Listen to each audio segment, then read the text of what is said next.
Hello and welcome to After the Whistle. I am your host, Brian Dorrington, here with my friend Mukala Kabungo. Not feeling too good. I'd like to just start off the show with a moment of silence for Mukala's bracket. Terrible. Because his bracket is now dead. Terrible. We'll talk more about it later, but we'll just start with a brief moment of silence. West Coast teams can't be trusted. The West Coast teams and Canadian teams, Mukala does not have good luck I'm just with. going to...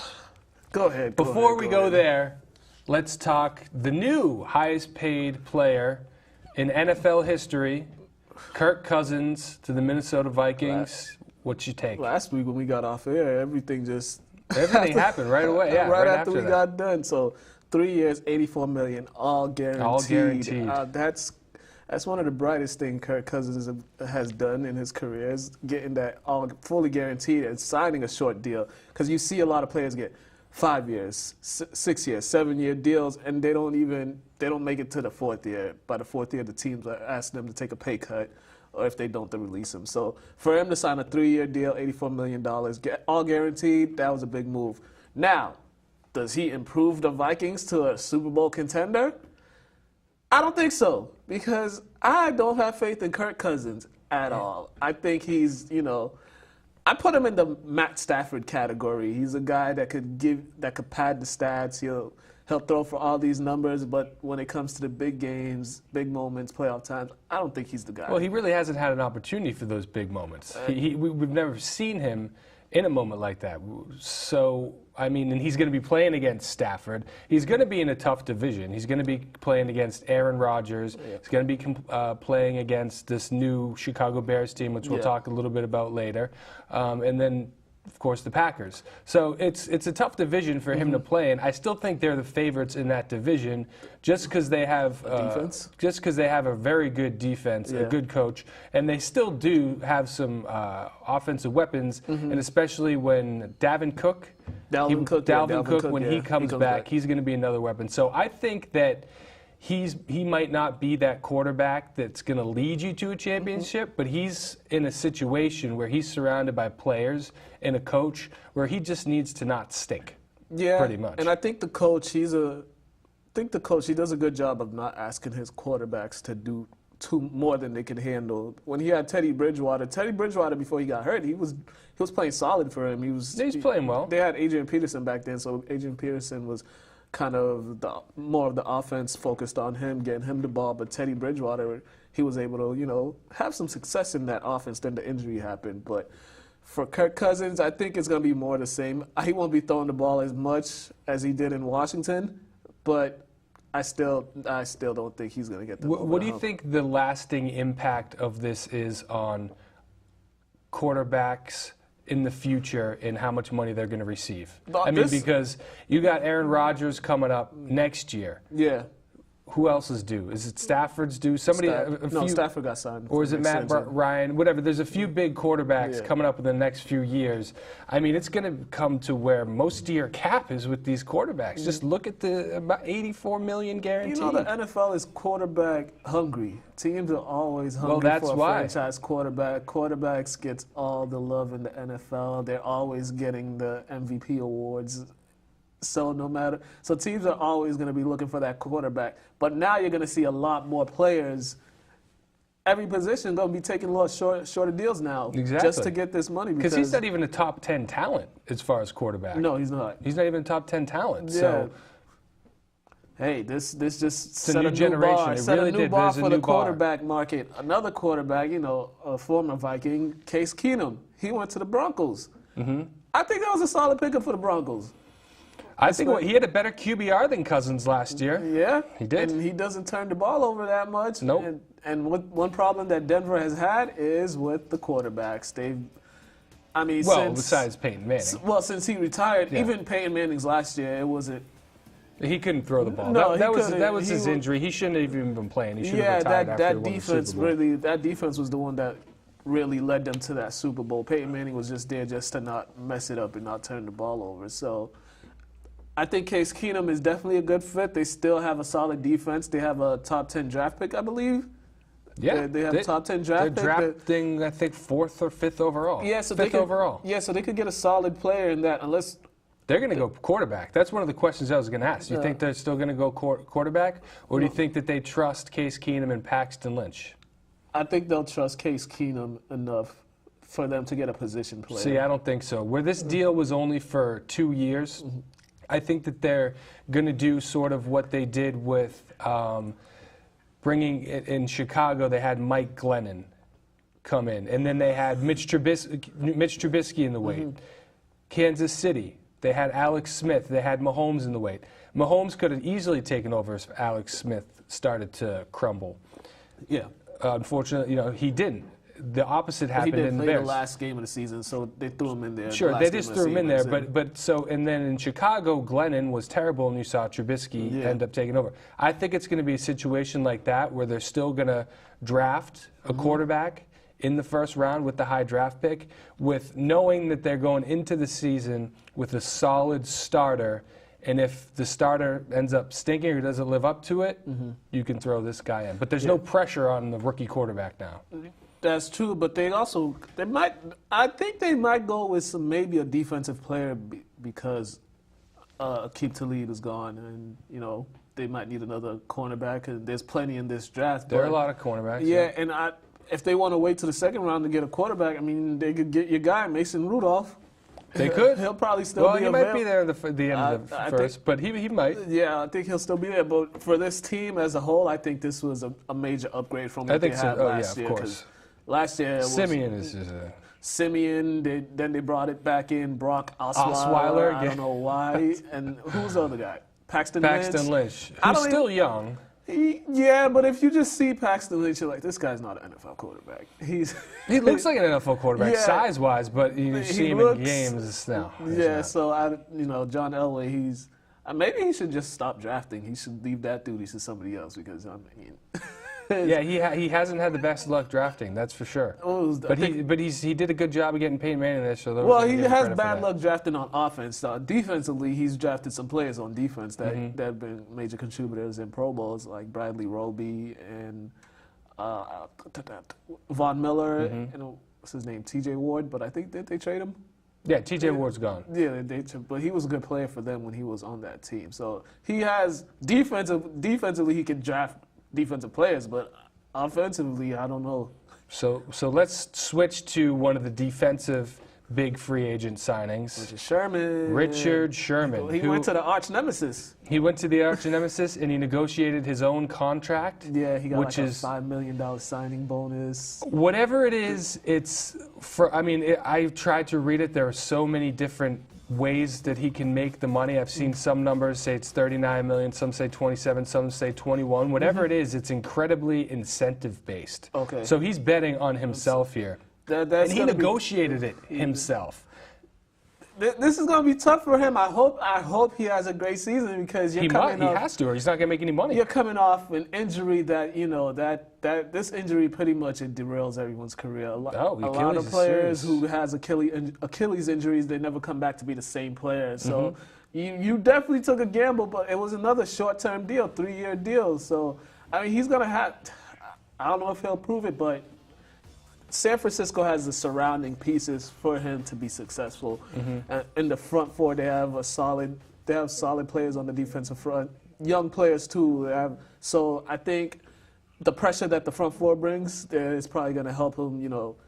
But he doesn't need to be successful. He needs to actually make like the Pro Bowl to get I think $3 million or something on top of the money. It's just there's nothing guaranteed. Joe Thomas, who recently retired, who we'll also talk about, who I didn't hear anything when he was a pro actually playing, criticized Sherman for taking this deal, saying that he was basically gypped and swindled by John Lynch to convince him into this deal, knowing it's so incentive-based and knowing he hasn't made a Pro Bowl in a few years and knowing how bad his injury was. And knowing that he's reaching that age, 30 years old. Yeah, right. I think he is 30. He's already 30. Yeah, he's 30 years old. And, certain players in certain positions, when you get to a certain age, when you hit that 30 mark, everything is not the same as it was when you were in your early to mid-20s. So it's you're not as quick as you used to be. You're not, you can't cover as well. You're more injury prone. Yeah, you're more injury prone as well. So he definitely took a gamble, and powers to him, kudos to him. They're doing that. I would not have done that, especially knowing I'm coming off an Achilles injury. Yeah. No, and San Francisco's going to be their division is hard. It's going to be a tough division. So, I mean, good luck. Good luck. That's really all we can say to him. But he did try to go to the Seahawks, I guess, to see if they wanted to match the offer, and they didn't. So, I mean, it kind of says that they moved on from him. I don't think they were gonna re-sign him anyways. I don't think they were gonna bring him back. You could tell from this past season they've had. Actually, things hasn't been the same with that team ever since the Super Bowl loss to the Patriots. That was devastating. Yeah, ever since that, it's just been everything's been downhill. You've heard them publicly criticize each other or criticize the coach, criticize the play calling, especially the defensive players more so than the offensive players. They've been more vocal about their displeasures of some of the things that's been going on. So this has all just, it's all been brewing, and, it's all. Well, Sherman just said this week that the Seahawks have lost their way and that Pete Carroll's coaching style is better suited for college than the pros. He wasn't saying that when they were contending. Yeah, or when they won a Super Bowl. Yeah, when they came out the game, they were the team that came out of nowhere. He was praising Coach Carroll's coaching style. He said he let us be free, he let us speak our mind. He helps us compete by his coaching style. And now that you're not happy with them, that's usually how he's definitely a player's coach. He's definitely a player's coach. Yeah, I should say. Not many people say bad things about Pete Carroll personally. So all right, so let's move on to our team. Can we say our team? We had this discussion. When do we say the Patriots, or can you say we? Like if you're talking about the Patriots, we make those trades. Can we say we just traded or we just signed? When you're a diehard New Englander, it's your team. It is your team. Okay, so we can say we. It's we. All yeah. right. So, but this is I think what is this? The Purge. The Purge. The Patriots Purge. I like that title. What are your thoughts, Butler and Lewis? Go first. Okay, so I'm happy Butler. We knew he was going. Yeah. We knew he was going to be gone, but He's getting paid finally. Yeah, he's gone, but he's not going to be contending for nothing in that 5-year deal that he just signed. So he went to the Titans. So that's a good pickup for the Titans. I think they had a solid season last year. They made the playoffs, won a game. So I mean, this helps them. This helps the Titans, obviously, the defensive wise. But they got Logan Ryan too, who's knows the system. So and also, it's just good to see Malcolm Butler get paid for what he's done, because the Patriots have been shortchanging him the past couple seasons, especially when they brought in Stephon Gilmore and gave him all that money, and it's just like you could have just gave that to him. But yeah. I mean, we kind of saw this coming, so I'm good for Malcolm. He'll go on and have a solid season for them. No, I'm glad that he got paid too. But at the same time, the Patriots took on an undrafted player from Division II and kind of put him on this grand stage. Yeah, they kind of gypped him the past few years, but without the Patriots, he wouldn't have this opportunity. Yeah, definitely. He started to regress last year. He's definitely not the same player that he was his Pro Bowl year. No, because he's like in his late 20s. Yeah, he's like in his late 20s, but still, I think that he reached his peak. I think that he'll be good for them. He's in a familiar defense. He knows Mike Vrabel's the head coach there. Yeah. Played for the Patriots forever. Yes. And Dion Lewis ended up following Malcolm Butler and is now with the Titans as well. That's going to be, it's a good pickup for them, because now they will have kind of a thunder lightning type of backfield, because DeMarco Murray, he got released this week. So, you got the big guy Derrick Henry there. He's a hard guy to tackle. So you got two guys that have two different running styles. You got a power back and you got a quick back. Now, the only thing with Lewis is you got to worry about him staying healthy, because he has tendency of being hurt, missing a lot of games. So if he can stay healthy, that Titans offense, they'll be much better than they were last year, because they seem to be a team, smash and bash, whatever the saying is. Smash mouth football. That's what they are. Because I mean, when you think of the Titans, who are their outside receiver threats?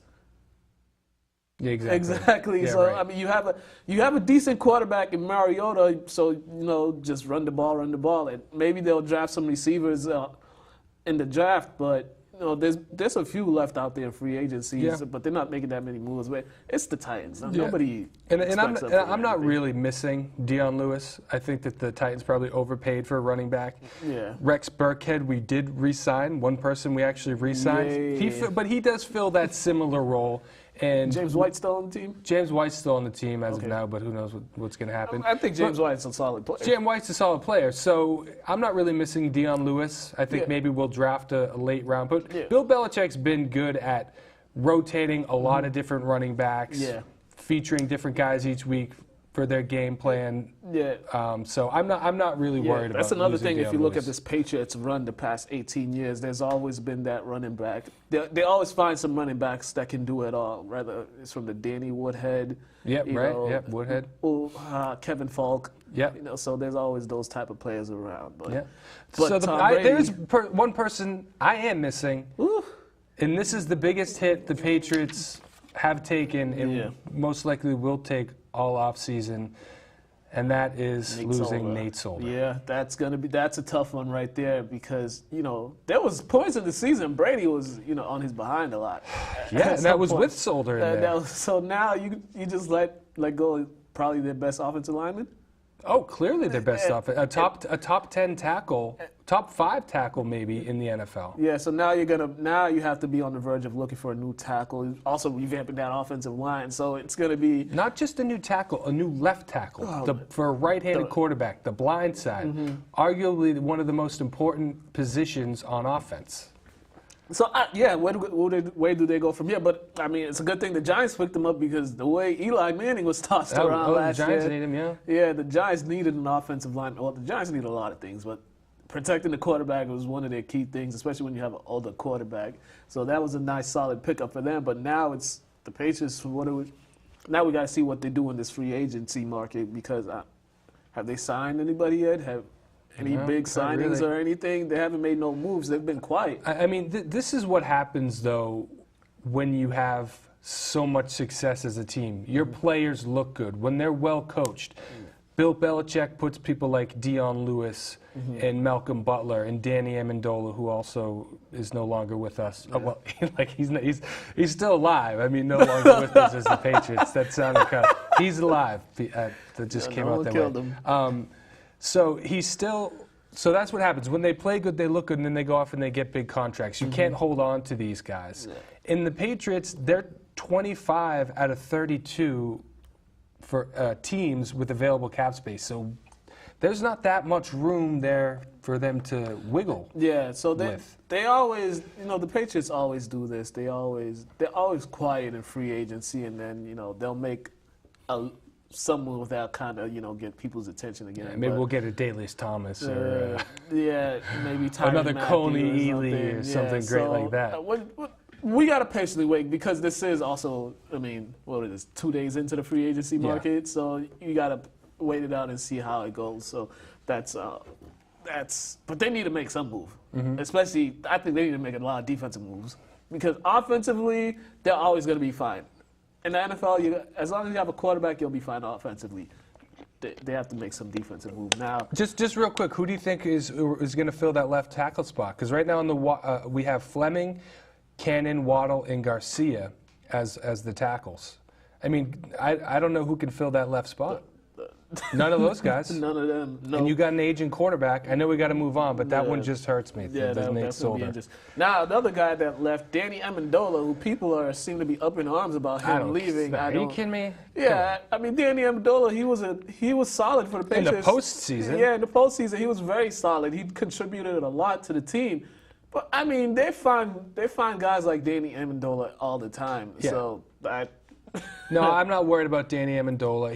He's getting a good payday too. I would have hated if the Patriots overpaid for Danny Amendola. He didn't have that. He was just okay in the regular season. But we're going to be getting Julian Edelman back, and we're going to be getting Malcolm Mitchell back. Yeah, and I think we'll probably get another guy through the draft or something. But I think we're okay with receiver. I'm not missing Danny Amendola. Yeah, especially he's a slot receiver. You can find those are dimes or dozen. You can find them anytime.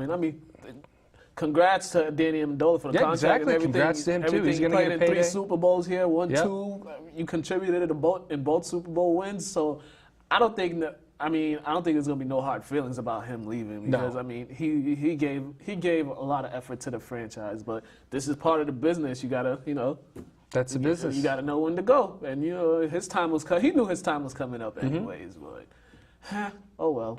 So. Yeah, Oh. I'm fine with that loss. Are we going to go on to Jimmy Graham now? Yeah, your guy, Jimmy Graham. Is he my guy? That ain't my guy. I don't think he's really my guy Nah. either. I mean, he's still one of the top premier tight ends in the NFL. He's just so soft. He's soft. He doesn't is block because he's a at all. basketball He's a- player. Antonio Yeah. Gates was soft, okay? Antonio Gates at least blocked. Okay, a little bit, but still, but these Jimmy Graham basketball doesn't players. block at all. I know.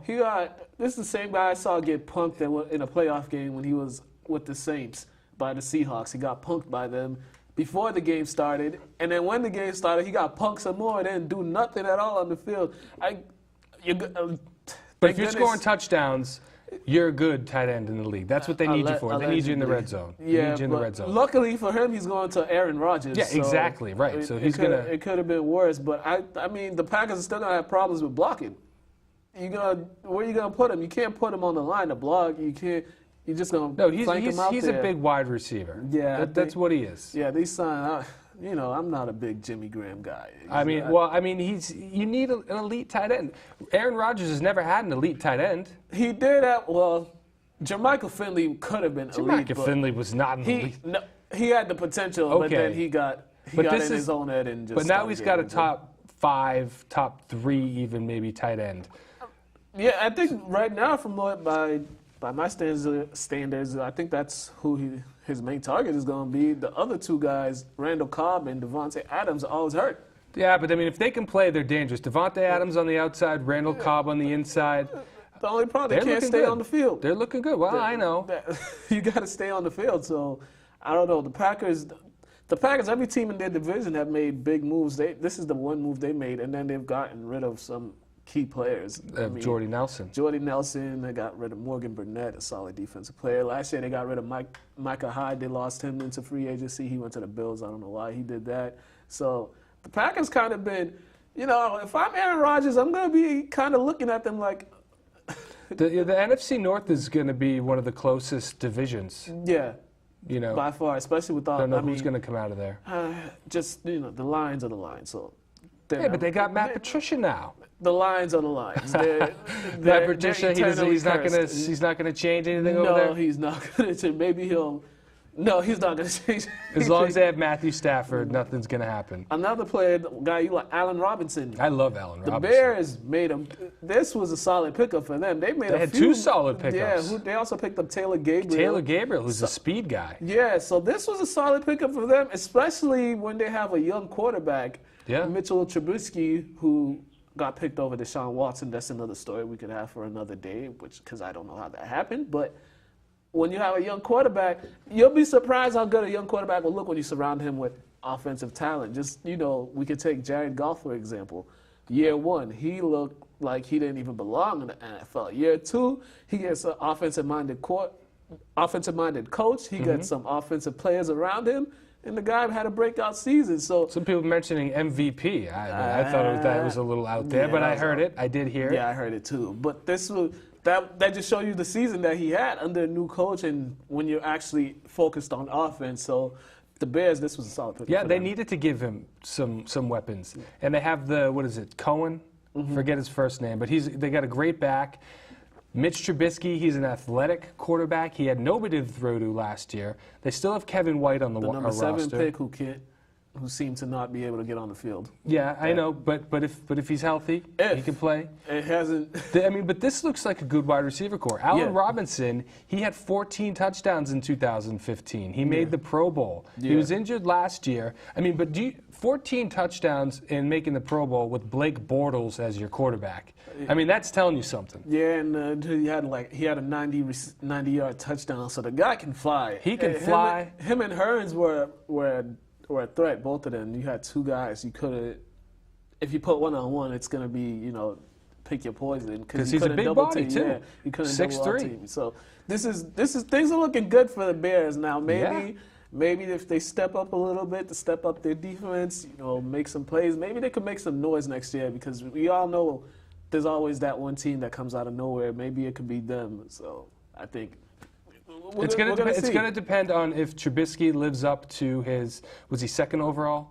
Third overall, whatever, his high-end draft. If he can live up to his potential, because he is athletic, he does have all the skills there. If he can put it together, the Bears, they could come out on top of it. I still think the Vikings are the favorite. I think Bears and the Packers are probably equal right now. I don't trust Kirk Cousins. Okay, well, we'll see. Regress. We'll see. Arizona. Arizona. Another guy, Mike Evans. Mike Evans, this is a big target. This is a big body. This is a big body, and it's a big paycheck. He's now the second paid highest wide receiver in the NFL. Get that money.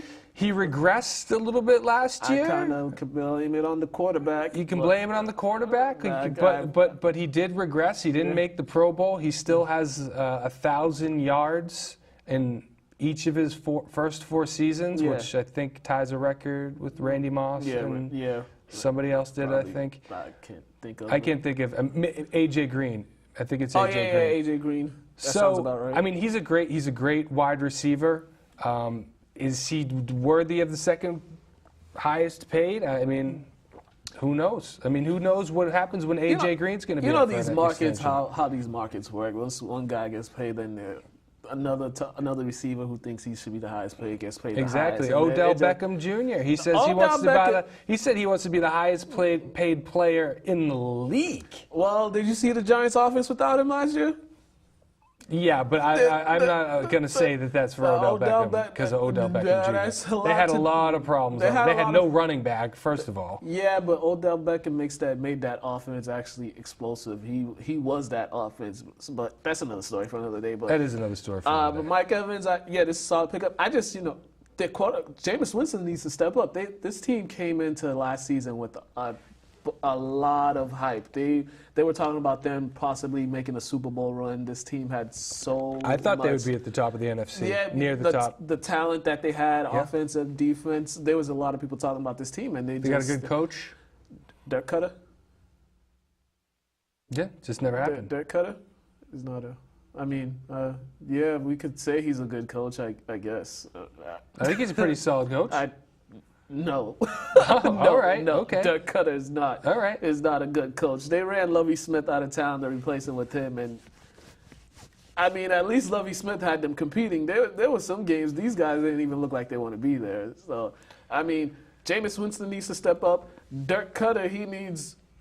So let me ask you then: did they maybe put too much money into this one player? Are they going to need other people to sign? Yeah, they need a whole bunch of other people to sign. Okay, so I think we got one more we got to talk about. No, that's we got to go to break. Oh, we got to go to break. Okay. Then we come back and talk about more NFL free agency. Let's do it. Because football just dominates the headlines all the time. Because it's the best sport ever. All right, we're going to take a quick break and then we're going to come back with more NFL news. We're not going to talk about my bracket.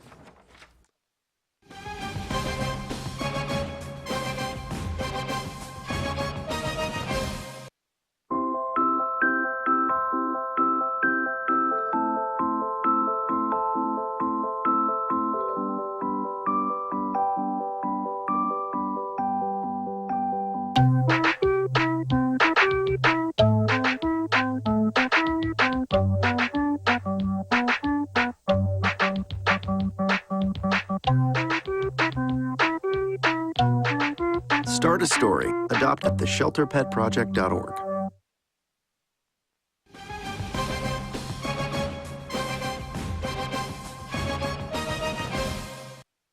And we are back. We're going to talk more NFL news because the NFL has just been crazy the past week. Lots of free agents, players getting released. So we're going to dive right back into America's pastime now. Is America's NFL? Favorite pastime? Is it considered America's favorite pastime now? Because I think that's what it's called. People still think baseball is. Baseball. It's for old people. I'm sorry. My generation, no baseball. But a shocking news, Tyrann Mathieu, safety for the Arizona Cardinals, he got released this week. the team wanted him to take a pay cut, and he did not want to take a pay cut. Yeah, who wants to take a pay cut? Yeah, I'm not taking a pay cut. No. So they released him. Now he's on the market.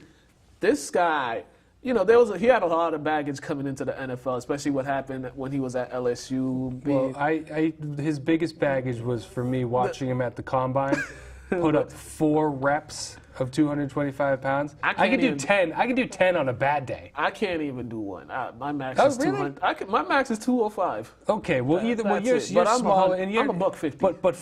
But 4 reps of 225. That was just one of the most pathetic showings I had ever seen. Which also shows you how the combine doesn't, can show you how that's true. The combine really, is because he's a great player. Yeah, and he's physical.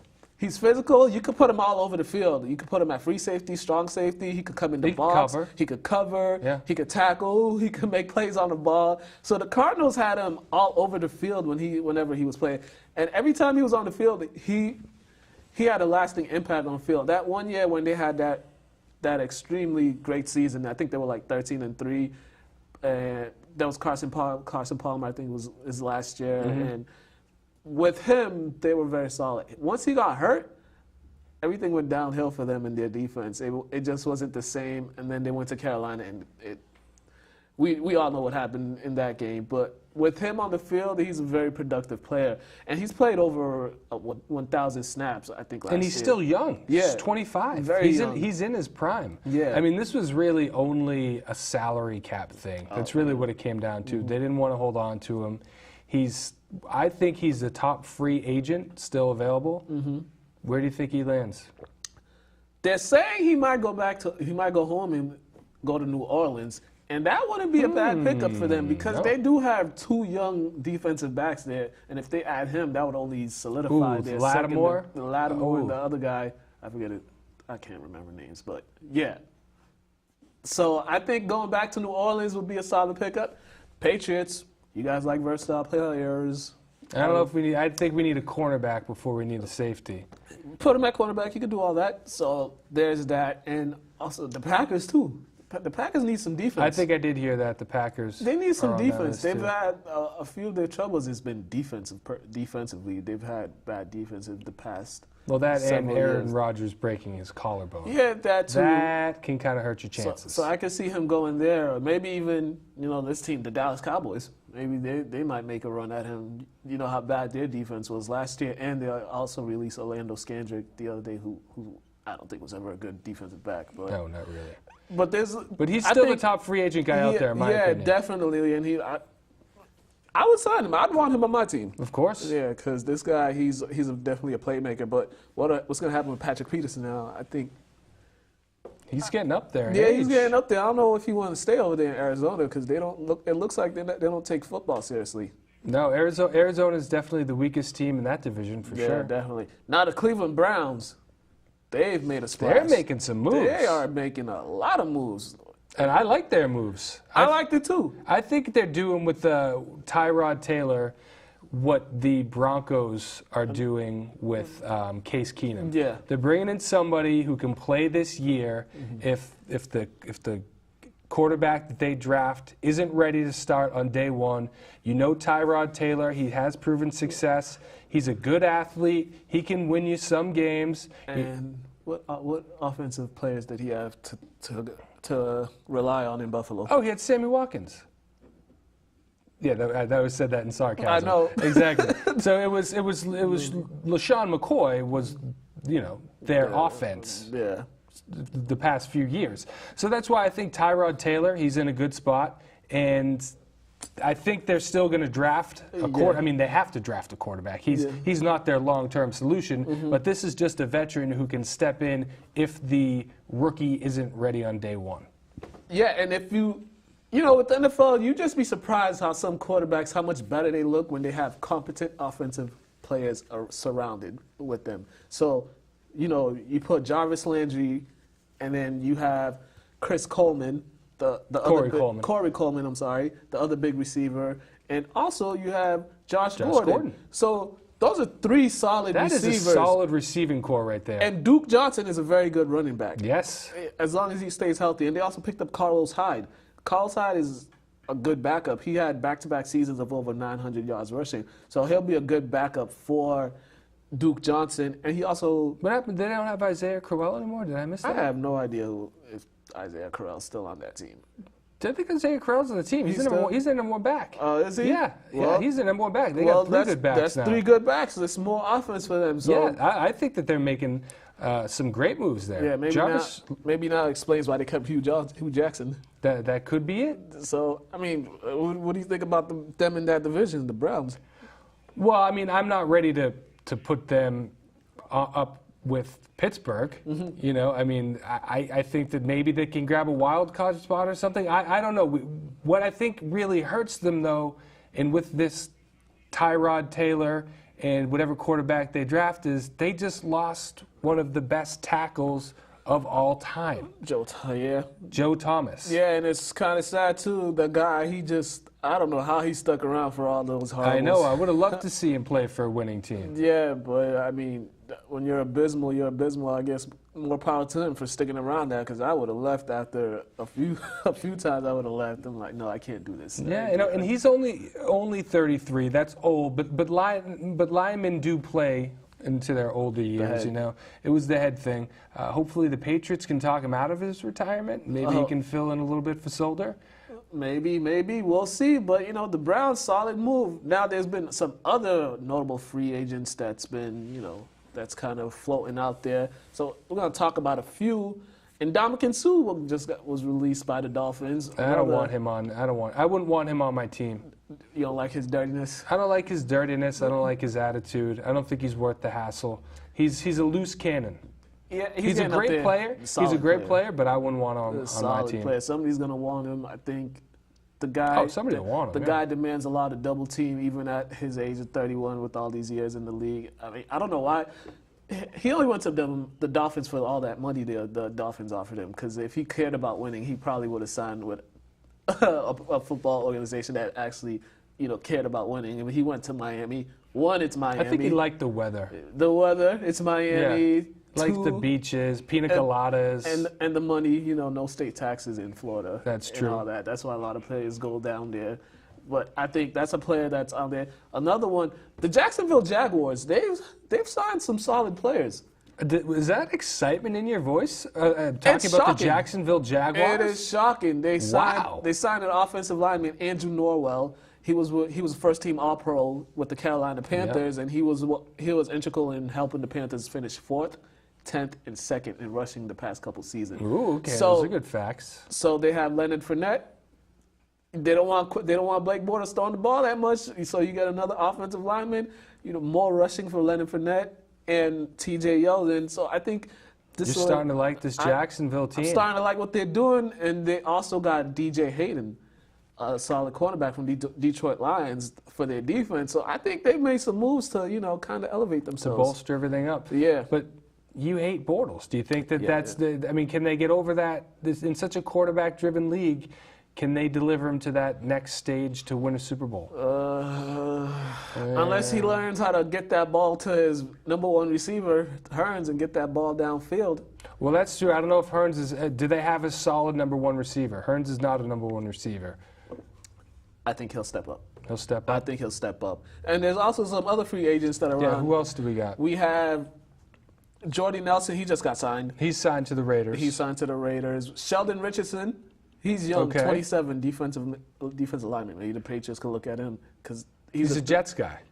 So, yeah. No, that's good. That's what I mean. We like a Jets guy. We get to know a little bit about their defense, what they're thinking. You know, Kenny Vaccaro, a solid defensive back, a safety. He could play in the box. He could tackle. He could cover. That's another guy that's still out there. Morgan Burnett. He's kind of him and Kenny Vaccaro kind of like the same player. So there's some free agents out there that, you know. Patriots, you want to make moves. There's players out there, especially for defense. Moves, but again, the cap space. You know? Yeah, that's terrible. All right, so we're going to take another break, and we're going to go. No, we're going to go to Athletes Corner. Yeah, we're going to Athletes Corner. You got to have a little bit more excitement in your voice when we're introducing the because we're getting closer to our March Madness segment. Oh, that's why. But yeah, we're going to go to Athletes Corner. We talked to the members of the Lynn English High Lady Bulldogs basketball team, along with their assistant head coach, Todd Burton. You know.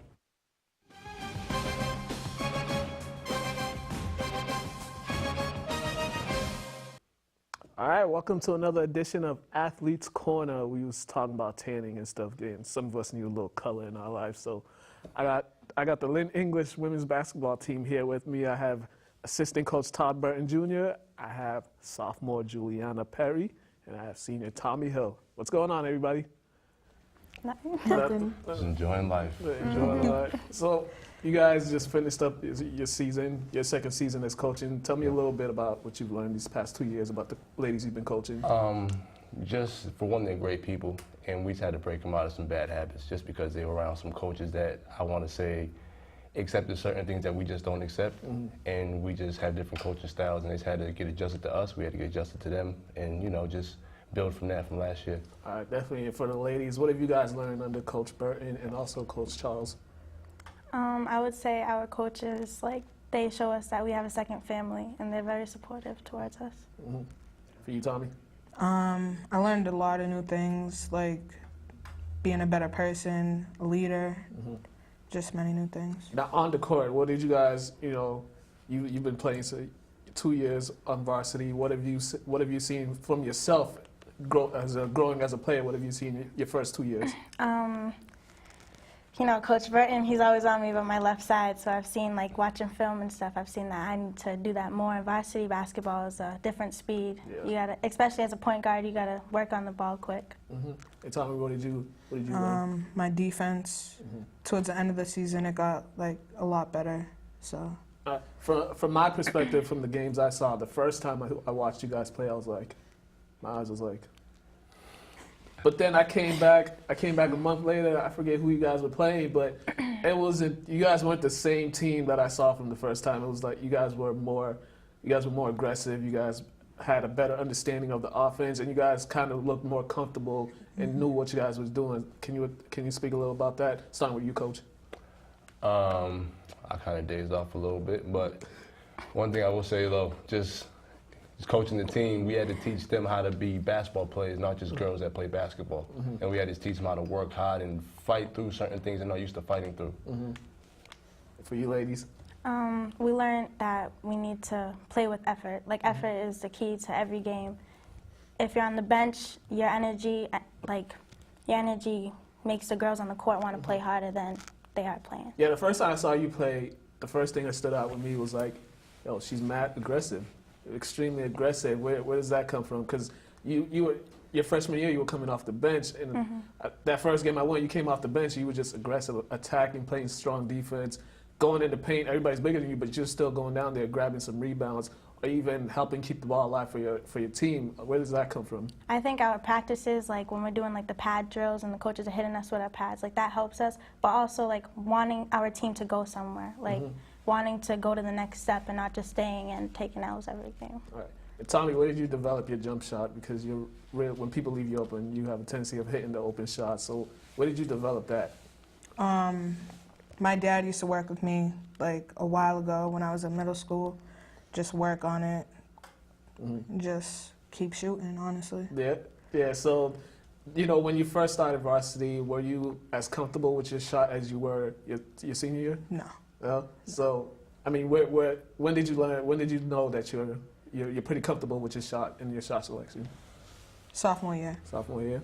Yeah. Now, Coach, you played at St. Mary's. You played at Endicott College. Sometimes coaching, when you're seen out there, you kind of want to be out there playing. It brings you back. But as a coach, what are some things you look at when you're playing to just draw yourself away from being a player and just being a coach? I try to adjust more to their feelings because, me being a player and me personally, I don't really care too much about feelings on a basketball court. But coaching girls basketball, their feelings are very involved in the game. So I try to I want to say, don't try to tiptoe around every feeling, but know what angles to attack and what nerves to hit in certain points of the game. And also keep making them believe and continuously believing that they're good basketball players. Yeah. Because women, we don't really get the support or all the crazy advertisement, or just, I want to say, young girls seeing grown women play basketball every day on TV all the time. So we try to show them that they can be great basketball players. They can be college basketball players, but they have to believe first in themselves. And we show them that we believe them, we have their backs 100%. These two in particular, Tommi's leaving, but what did you see from her when you first got there from then until to now? Some of the improvements she's made as a basketball player. More just effort. Just effort. When certain coaches allow you to play at a certain speed and they don't push you, you're gonna sit in that same mode. We came into English trying to push our players to be the best people and basketball players they could be. And this year she's made leaps and bounds and working harder and just being a better leader and just finishing out the season the best way possible, and I'm happy for it. Yeah, Tommi, what's next for you? This was your last year. Didn't make the tournament, but you still were part of a great team, having a lasting legacy. So what's next for you? College. Do you have an idea where you want to go yet, or if you're going to play on the next level? Not yet, but I'm not going to be playing any sports. Not going to be playing? No. So this is it for you? Yeah. This is it. So just tell us a little bit about just, the whole run you had. I mean, it was great playing 3 sports, like all 4 years. I had a lot of fun. I made a lot of new friends. Well, hey, that's what high school is, right? Yeah. Making new friends, making lasting memories. So at least you go out. You go out the way you want to go out. Julianna, you got 2 more years left. What are some goals that you've set for yourself in the off season, so when you come back next year, you have a better junior season? I was talking to the returning players of next season. We're talking about no days off. We gotta get working because next year, we promise we're winning games next year. We're trying to make it into playoffs next year, definitely. All right. Hey, Coach, what you got going on? What's next for you? What's going on with you? I'm still hooping. I got some things going on next couple months, some overseas stuff, and just working with these girls in the off season, just getting them ready, because this will be our official second off season. So we're gonna do some weight training, get in the gym, and just getting them working. AAU season starting up, so they're gonna be rolling. Yeah. Now, do you have any goals that you're kind of putting for yourself for the team, or do you just go with the flow? I usually go with the flow, but this year it's more or less this upcoming season. I want to make the tournament because we were 4 games away from making the tournament, and we had a couple injuries, and we gave a couple games away early in the season just by not playing as hard as we could and being the best basketball players and team we could be. Yeah. So I feel like there's no reason why we shouldn't make the tournament. Yeah, definitely. And also, can y'all please be classical? Oh, definitely. I had them on here yesterday. They was here talking trash to me. I'm an English grad, so. They was on here talking trash, how they all been winning the past 3 years and blah, blah, blah, and I had to hear that. So just do that for me, please. I can't take another episode of classical players coming in here bashing English. It's not good for my soul. I hear that. All right, so we wrapping up. Is there anything you guys want to say to the people before we leave? Don't be shy. You guys were talking all that trash earlier. Come on. That's your camera. Go ahead. I mean, y'all can come support our games next year. There you go. Support them next year. Support the ladies. There's been another episode of Athletes Corner. This is pretty much the ladies show, pretty much. I've had ladies on more than the fellas. So, I mean, it's the year of the women, I guess. I'll toss it back to Brian. You've been watching Athletes Corner.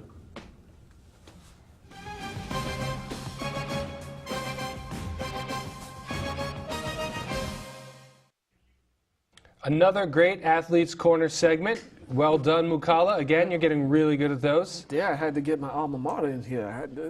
It's the first time, right? Yeah, first time. Been highlighting all the other schools. I know. I got to show them love, so I'm going to have a few more of them come in. All right, very good.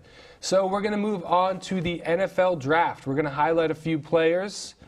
I think we both like one guy. You want to get to him first? Mr. Shaq. Mr. Shaq. Shaq Griffin, that guy. UCF still thinks they're the national champs.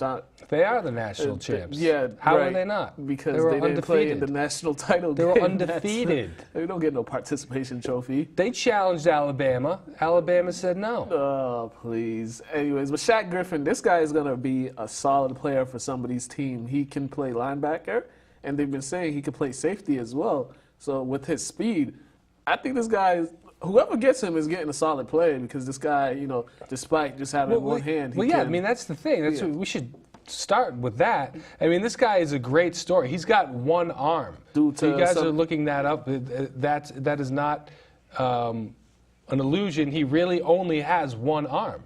Yeah, that's due to some illness as a child. Some illness as a child. Yeah, and what's crazy is he got 20 reps on the bench press with one arm. I mean, he used a prosthetic, but still, that just, I mean, he really doesn't have as much strength, obviously, in that side of him. So, what's that? Your guy Mathieu got 4. My guy Mathieu got 4, but no. And then he also ran a 4.3 40-yard dash for a linebacker. That's better than some receivers. Yes, and some it's better than a lot of some receivers. It's actually better than a lot of skilled players and other defensive backs. So that is elite speed, and it's elite strength. Yeah. He's an athletic guy.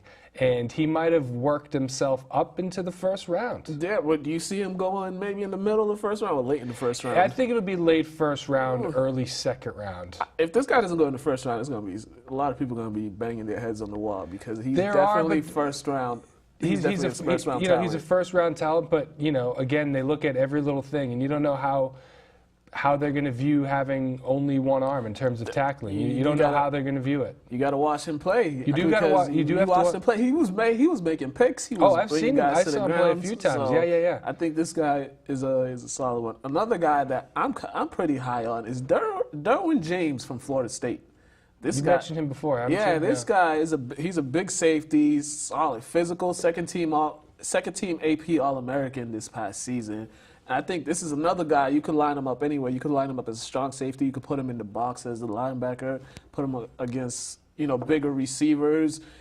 4.5 40 time, but, in football. That's slow. But game speed is a whole lot. You always hear that. It's a whole lot of difference. So this guy, I think you'll see this guy just used all over the field. There's a few defensive players like that as well. So that's a guy you should watch out for, and Denzel Ward as well. Denzel Ward, yeah, absolutely. that guy, first team AP All-American. Him and Josh Jackson were the only cornerbacks to be first team All-American. Josh Jackson, he was one of the guys. He's Iowa, right? Yeah, Iowa. There's another one, first round talent. They have him going high in the first round. I think the top 15, I believe. So those two players, but Denzel Ward, I think he's going to help a lot of teams' defense. The only problem with him is covering bigger receivers. That's from the scouts say he had issues covering big receivers in the Big Ten. That's his only downfall, but everything else he can do. So that's another one. I just want to make some predictions. You're going to hear it right here, right now. First, Saquon Barkley will go number 1 overall. That's been the rumors around town. Saquon Barkley will go number 1, and then number 2. Who do you think is going to go number 2? Your guy. Quentin Nelson will go number 2. Offensive lineman? The offensive tackle will go number 2 to the New York Giants. And then at that third pick, you're going to have everybody calling the Colts. You're going to have the Browns wanting to move up one spot. You're going to have the Broncos wanting to move up. You're going to have the Jets moving to come up. This is from a lot of, I think it was not Jason Lockenfor, but a lot of the big names are reporting that that's the order that it's going to be. No quarterback number 1, no quarterback number 2. Hot takes from Brian Dorrington. Predictions. You heard the prediction. Saquon Barkley's number 1. Offensive lineman number 2. Quentin Nelson, Trade number 2. happening at number 3. So trade happening at number 3. When's the draft again? Bucknell.